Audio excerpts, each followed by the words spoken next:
Hello Internet world, and welcome back to Accelerate.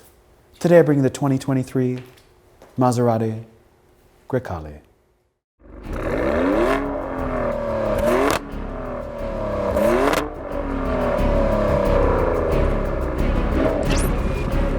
So I'm in a 2023 Maserati Grecale Trofeo. It makes 523 horsepower and 457 pound-feet of torque.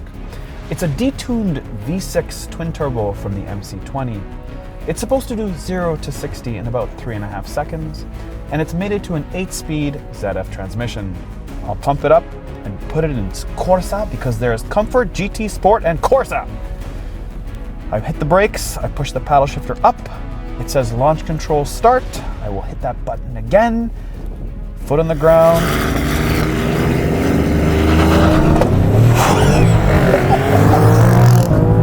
Oh my God! 4.47 seconds.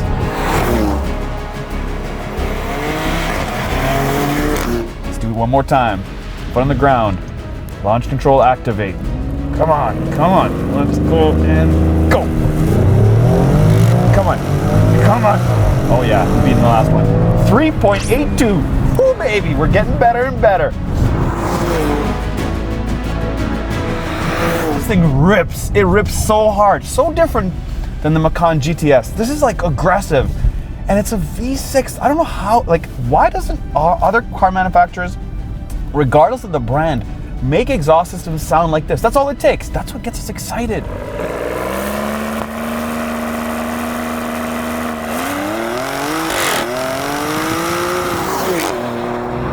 Building up boost. Go! God, this thing rips! 3.49! God, I gotta get my phone. Where's my phone? Wow! So Maserati claims that the Trofeo does 0 to 60 in 3.6 seconds, but we here in Accelerate got it in 3.49.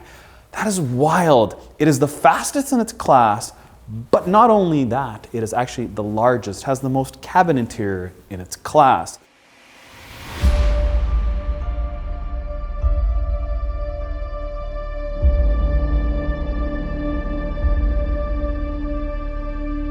So this is an all-new, ground-up, new SUV from Maserati that they call Everyday Exceptional, meaning it's a great daily driver. Now you can get them in 4 different models. The first one is the GT that makes 296 horsepower. Then you have the Modena that makes 325 horsepower. And then you have this, their powerful V6 that makes a whopping 523 horsepower. Now the 4th one is not out yet. That'll be full all electric, and that'll be the first of its kind from Maserati, right here in the new Grecale.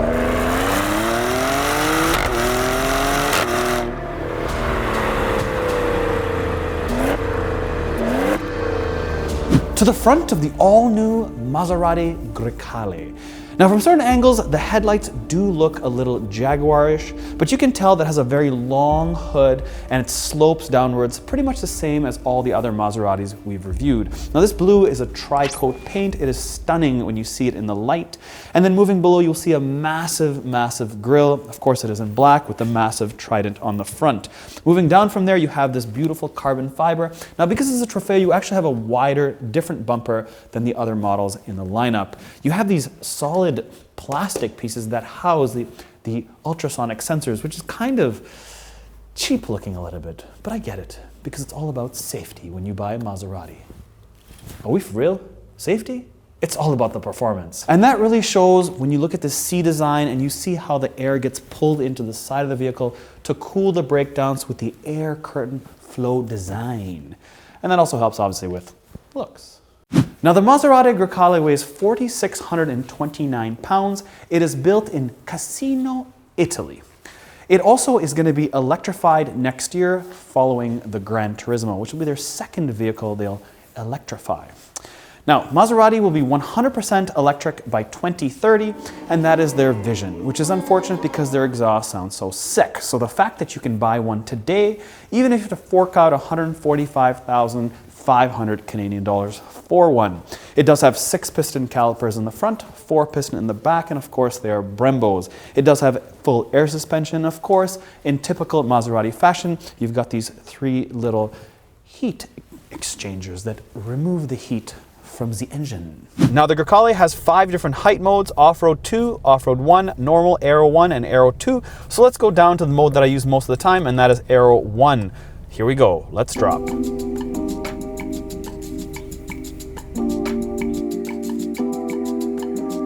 And moving above your 3 heat exchangers is Trofeo with red accents behind it. Now you have these mirror caps that don't look Italian whatsoever. This looks very Dodge, man. This is Dodge as hell.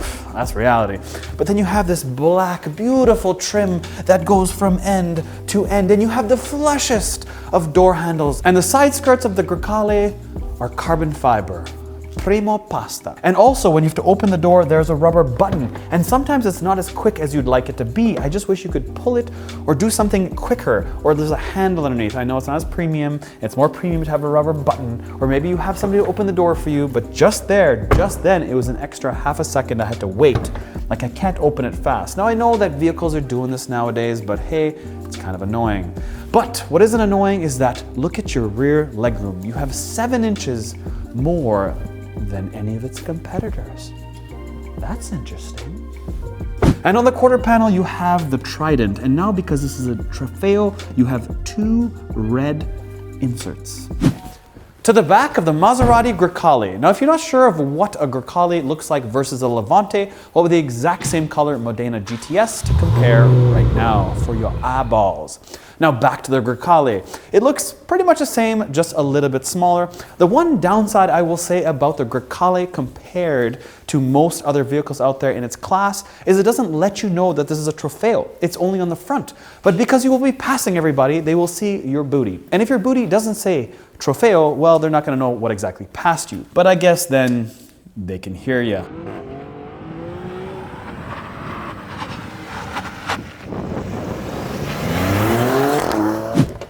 Front seat of the all-new Maserati Grecale. Now I will say, like all Maseratis, they have amazing pedals. They're aluminum, but they're nice and thick. They're not skinny or fine. They make you feel planted when you put your foot on either the brake or the throttle, or even have your left foot on the dead pedal. Now, first impressions when I first jumped into the Grecale, as far as the cabin goes, it's really futuristic. The way they've done all the venting that goes up, down, but not only up and down like that, it flows inside and out.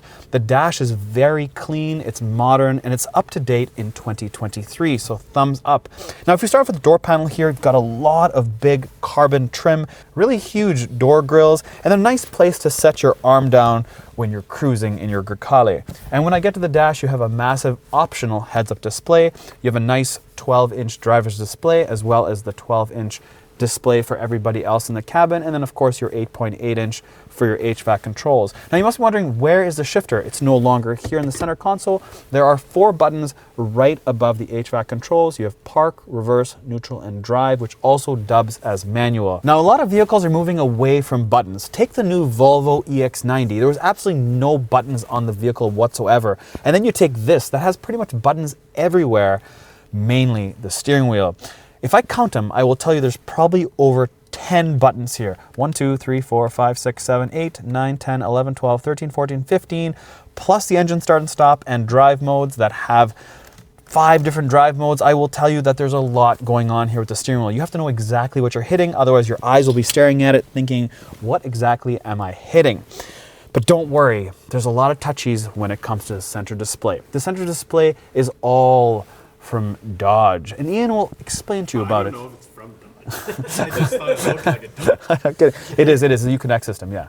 I joke, but it is actually truthful. It is a Uconnect product. It's very easy to use. I talked a little bit about it on my drive because I'm happy with it. There's nothing to complain about it. Yes, it is domestic, but hey, this thing is built in Italy, and of course, there are some pieces they're going to take from their owners. Now moving below the HVAC controls here is the wireless charging pad. Now it's important to note here that it does have a rubberized texture on top that's very, very grippy. Because I was hammering this thing around corners, I can tell you my phone was not flying around. It was nicely secure in this wireless pad. It fits any size of phone. You can probably fit an iPad Pro Mini. That's how big this spot is. It'll also tell you when your phone is charging right on the screen here. And then when I move down, I have more of this amazing matte finish carbon fiber. When I pull this up, it reveals a little bit of storage along with a USB and USB-C. When I move down from there, I have very, very deep cup holders. All my stuff does fit in this center console compartment. There's lots of room here. There is no USB-C and USB. It's simply just a 12-volt plug. Receipts. Keep them for your accountant. So if we take a quick look at this infotainment, you will see that on the left-hand side, you have a hard bar. That bar does not move, which is really good to have. Some other brands actually get rid of it, which is kind of annoying, but here it always stays. So they're just quick buttons. You can hit it and then get to the menu you want. Now, when you get to home, you have pages you can actually add. So in this specific case, I have my phone, the Bluetooth, and then you have different things I can just keep sliding over. And on the top here, you have your cameras and different sort of buttons. So when I hit this, voila, that's what your camera looks like, nice and wide. It's good that it's not a vertical screen, it's a horizontal screen, so it is nice and wide. The quality is fair. I wouldn't say it's excellent, I would say it's just fair. Next up is media, where you have your FM, satellite radio, Bluetooth, and then of course, Bluetooth plug-in. Nice again, nice and wide, and you have a lot of data that shows up over here.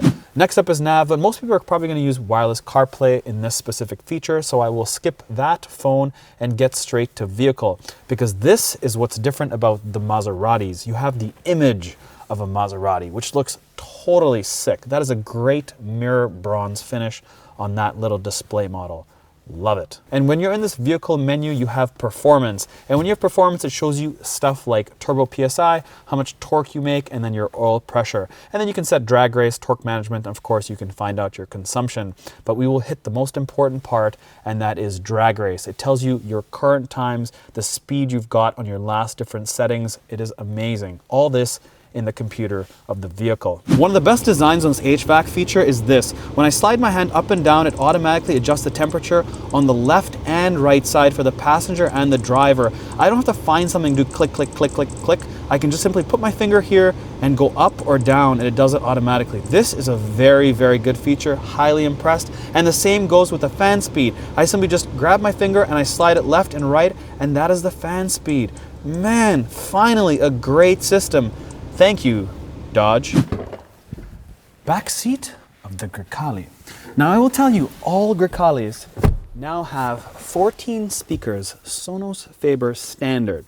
You don't have to up yourself to the top model to get it. You get 14 speakers of a really high quality audio system in the Grecale. You also have its first ever wearable key or digital key standard. That's pretty cool. Thank you, Grecale. Stepping up to the times. Now on the inside, I will tell you, it is beautiful. Just like the front seats, you have the trident on the back of the headrest, or crested headrest. You again have yellow stitching everywhere. You do have perforated style seats with chevron stitching on the back and the booty on either side of the rear seats. You have two cup holders. You do have climate control in the back. You do have venting left and right on the center console. You do have a USB and USB-C, but on the door panel here, you have something unique. Now to get in and out of the vehicle, it is done electronically. There's a button on the outside, and on the inside, there's a circular little, what would appear to be like a start button. You press it, and then the door opens. It's electronic. Now, if you were to open up this door manually, how do you open it up? If the power is dead, well, there is no way I can do it. I feel like I'm gonna get locked in here. Maserati, let me know in the comments below. Now, one more annoyance. When the door is closed, how are you supposed to recline these seats? I cannot reach it. This bolstering on the side of these seats are amazing, but they also block the fact that I can't put my hand right here. The door panel actually blocks it, which is the craziest thing. So I guess you have to set your seat and then sit inside the vehicle. When I first felt it, I thought, hey, that's how you open the door manually, but I was wrong. Now, when you open up the trunk lid that is fully powered, you will notice that there's also a button next to it, and that allows you to lock the vehicle when you walk away. So throw stuff into the trunk and then walk away when you hit that button and the vehicle will lock. So how much room do you have in the back of the Grecale? And I will tell you, I was actually surprised. I didn't expect to have this much length or depth. So let's measure how much room we have from the back seat all the way up to the front of the sill, and you have just about 41 inches, which is a lot in my opinion, and it doesn't want to give him a measuring tape, but there it is. Measuring tape back was getting eaten. How much width do you have? You have just about 41. Now the opening is about 44, but because you have the inside of the panels, it actually tightens it up a little bit more to maybe give that appearance of, I'm not even sure why, it should just give you the whole thing, but whatever. You get 42, just about 42. Now, as far as height goes, that's important to know because this does slant back really tight. So 28 and a half as far as height, so 28 and a half and 41 or 42 in terms of width. You do have this tonneau cover that you pull back. Again, it's sort of old feeling in this specific case right here. Even with the design on the outside, I will tell you the Grecale is beautiful, but it's not like the most modern design. It's kind of elegant, kind of timeless in sense, but it also feels like it's about 5 years old in terms of what I visually see on the market today. Under the bonnet of the Grecale Trofeo, it's powered by detuned, and that's a design they've used in the MC20 as well. Now you can see how the engine is placed far back from the front strut tower, which means this thing is not going to plow when you turn your steering wheel and hammer into a corner. It has very good road balance, and in that case, we will get back to more driving. The best thing about YouTube that gets me excited is for sure the car, but it's also the comments. The last one that made me die of laughter was when I did the Volvo and some guy's like, there goes Mike on coke again. I'm like, what, buddy? I'm like, dude, this is how I am. I'm hyper, I'm excitable, and I love life. And if you don't like it, well, hey, go watch somebody else. This thing's so fun to drive. Oh, look at that. Oh my God. Oh my God.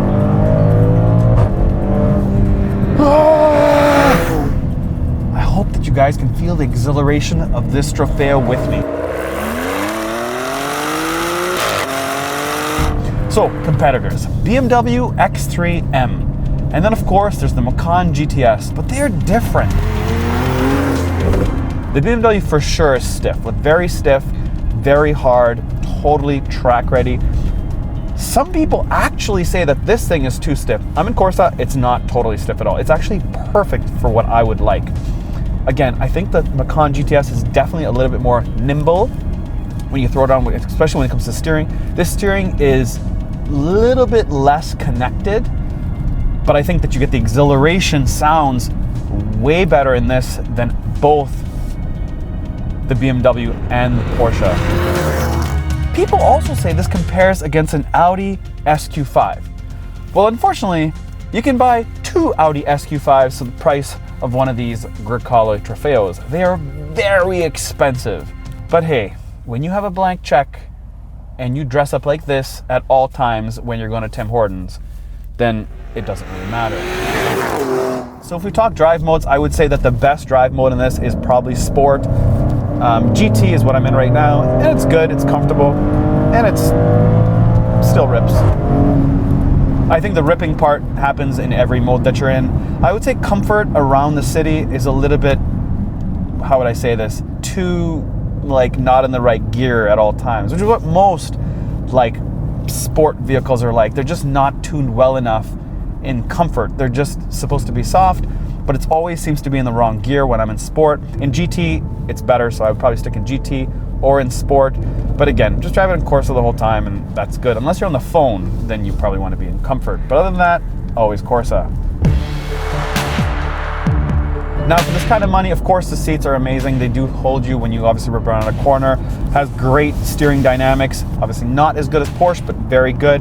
The paddle shifters take getting used to. They're massive, but they don't move the steering wheel, so your hand does actually hit it sometimes when you're trying to indicate, which kind of gets annoying, but you have to get used to it, and then you're good. As far as, yeah, good. It's good. It's good. Small vehicle, nothing to really complain about. Big windows. Kind of a cheap plastic trim around it, but hey. But inside, it's decent. It's just kind of hard to say that this is kind of worth the money from a interior standpoint. I would say that it's fancy, but I would say that it's like Italian fancy, in the sense that the leather is not tightly wrapped around it. It's like there's a little bit of give. The couch has a little bit of flex to it. No plastic, just flex. And I feel like it's just not as precise inside than German product. They just do it better. But the sound this thing makes, it's on a whole different level. And the fact they can make a V6 sound like this is mind-boggling, because it sounds like a V8 for sure. And gas mileage, I would think that it'd be brutal, and it was when I was totally giving it. But on average, it averages like 12.5 liters per 100 kilometers, which is excellent for something that's this quick.